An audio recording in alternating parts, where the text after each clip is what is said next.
Natural டைஸ்ன்னு சொல்கிறோம் இல்லையா, அந்த நேச்சுரல் டைஸை யூஸ் பண்ணி பழங்காலத்துலேருந்து நிறைய பிரிண்டிங் அவங்க கிரியேட் பண்ணியிருக்காங்க.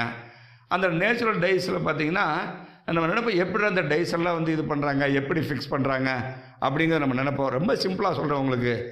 இப்போ லேட்டஸ்ட்டாக இந்த பாலித்தீன் பையை அபாலிஷ் பண்ணுறதுக்காக வேண்டி மீண்டும் மஞ்சப்பை அப்படிங்கிற ஒரு கான்செப்ட் வந்துச்சு. ஆனால் தமிழில் மதுரை ஏரியாவில் இந்த மஞ்சப்பை தொன்று தொட்டே உபயோகப்படுத்திட்டு இருக்காங்க. அந்த மஞ்சப்பைக்கு எப்படி டை பண்ணாங்க? ரொம்ப சிம்பிள். ஒரு சால்ட் வாட்டரில், ஹாட் வாட்டரில் அந்த துணியை ஊற வச்சுட்டு கொஞ்சம் அதில் லைம் பிழிஞ்சு விடுவாங்க, இல்லை வெனிகர் ஊற்றிக்குவாங்க.